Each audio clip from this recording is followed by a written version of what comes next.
Assalamualaikum warahmatullahi wabarakatuh. Berjumpa lagi bersama saya Lukman Sakura. Gimana kabar teman-teman semua? Semoga selalu dalam keadaan sehat. Mohon maaf baru bikin video lagi. Pada intinya ya karena kesibukan kesibukan kerja gitu ya.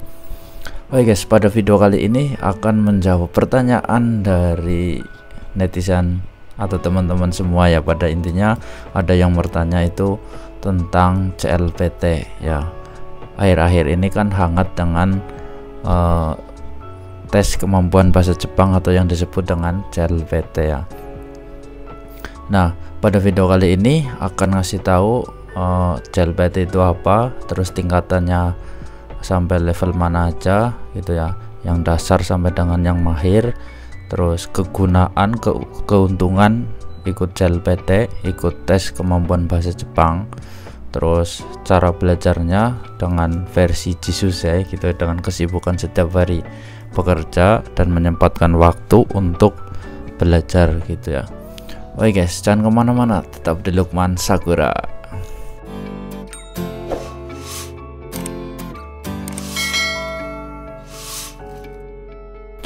Oke guys, yang pertama ya, kita akan bahas pengertian dari CLPT itu sendiri. CLPT adalah dari bahasa Inggris, Japanese language paling ingin membacanya, saya nggak bisa bahasa Inggris ya, proficiency test ya.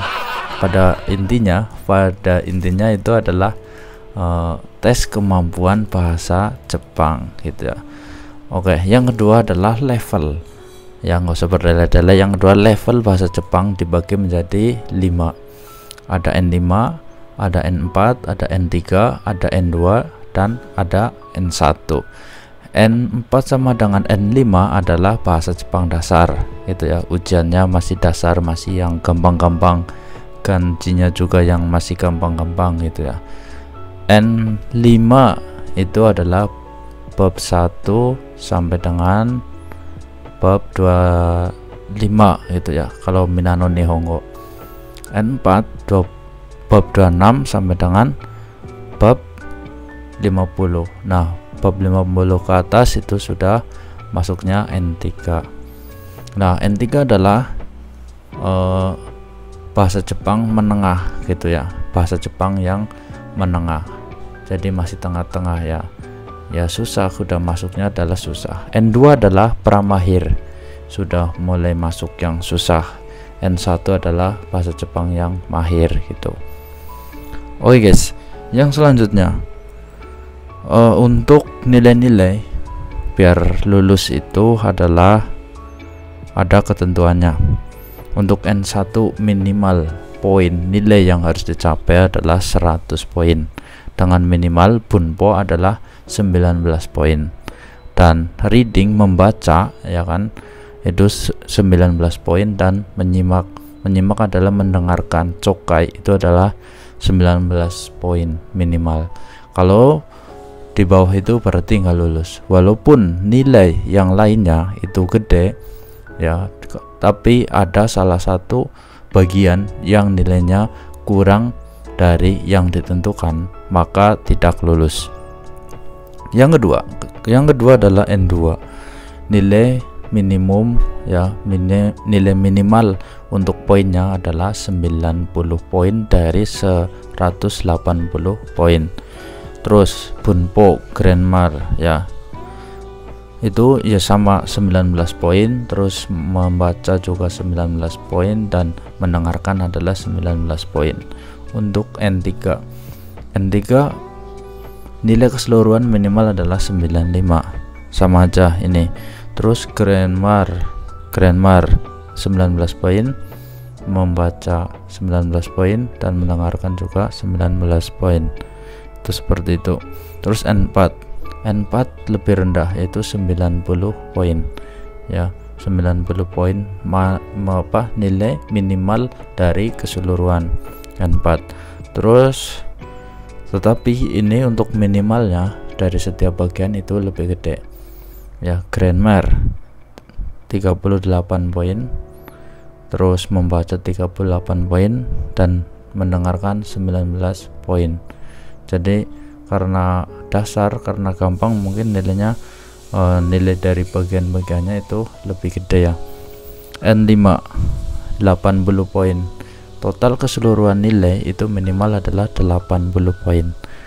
Terus dari bagian minimal ya, itu ada 3 bagian seperti tadi: grammar, membaca dan menyimak. Itu 38 poin, 38 poin dan 19 poin. Oke guys, manfaatnya ketika kita mendapatkan atau lulus dari ujian bahasa Jepang minimal kita adalah N4 ya. N4. Jika kita mau ke Jepang, misalkan di Kaigo atau perawat, kan biasanya ada ketentuan untuk minimal ujian bahasa Jepangnya N4 gitu kan, ada ketentuannya. Terus untuk engineering minimal adalah N3, itu seperti itu. Ada lagi Tokutekino itu minimal N4 ya. Terus engineering N3 udah. Terus jadi sensei juga minimal N3, penerjemah juga minimal N3 gitu kan. Terus juga ada yang ketentuannya adalah N2 gitu kan. Jadi pada intinya manfaat di sini adalah untuk karir, untuk pekerjaan, untuk persyaratan. Jadi kalau kita punya sertifikat itu ya, tes kemampuan bahasa Jepang, kalau lulus itu sangat berguna sekali untuk masa depan yang akan datang. Entah itu untuk melamar kerja, entah itu buat penerjemah, entah itu buat jadi sensei, entah itu buat Tokutekino, itu sangat bermanfaat. Oke, yang terakhir saya akan menyampaikan ketika sibuk ataupun menyempatkan waktu untuk belajar sambil bekerja ini otodidak ya macam-macam gitu ya. Jadi pengalaman saya ya sambil di truk gitu ya, di truk bawa buku, terus baca-baca punponya, terus kosakatanya ya, bahasa Jepang, bahasa Indonesianya gitu ya, tata bahasanya dipelajari, kanjinya dipelajari. Kalau lagi senggang, kalau misal lagi di perjalanan itu ya, itu sambil belajar. Nah setelah pulang juga menyempatkan waktu ya, paling enggak setengah jam ataupun sejam untuk belajar ya. Cara belajarnya macam-macam, mana yang lebih nyaman dan bisa dipahami ataupun bisa dihafal ataupun bisa dipakai secara enak untuk kita gitu ya, supaya kita hafal atau bisa meresap di otak kita itu bagaimana gitu ya. Macam-macam cara belajarnya. Nah kalau sudah menemukan cara belajar yang bagus, dilakukan secara terus-menerus. Oke, itu yang pertama. Yang kedua, kita adalah belajar soal. Soal itu bukan dari buku saja, tapi dari internet, dari YouTube kan banyak dicari. Chokai N4 misalkan, Chokai N4 apa saja, dipelajari, latihan yang ada kunci jawabannya. Terus tata bahasa Bunpo N4 misal, itu dicari, terus pembahasannya seperti apa yang ada jawabannya juga. Itu sangat membantu. Itu jangan dari buku saja, buku juga bisa gitu ya, yang ada kunci jawabannya. Saya latihan dari buku, dari internet, dari YouTube juga, belajar dari situ. Latihan soal, mendengarkan kan banyak juga ya. Cari aja Chokai N4 beserta jawabannya. Nah disitu bisa kita buat latihan. Jadi untuk mengukur kemampuan kita secara tidak langsung, itu seperti itu ya. Ketika kita sudah sering latihan, maka kita akan terlatih dengan tes kemampuan bahasa Jepang tersebut gitu, karena sama gitu ya, cuma bentuk soalnya yang berbeda. Jadi sering latihan jadi terbiasa gitu, itu seperti itu. Terus kalau di Jepang, belajar sama orang Jepang, misalkan tata bahasa ini, kotoba ini, kapan kita memakainya dan cara pakainya bagaimana gitu kan. Itu lebih detail, bisa ditanyakan kepada orang Jepang. Jadi selain capek ya sempatkanlah 5 menit, setengah jam, 1 jam untuk belajar, untuk bisa sukses di CLPT tersebut, entah itu N5, N4 ataupun N3, N apapun gitu ya. Jadi ketahui terlebih dahulu cara belajarnya, soal-soalnya seperti apa gitu ya. Itu sangat bermanfaat sekali. Kegunaan sudah pasti ya.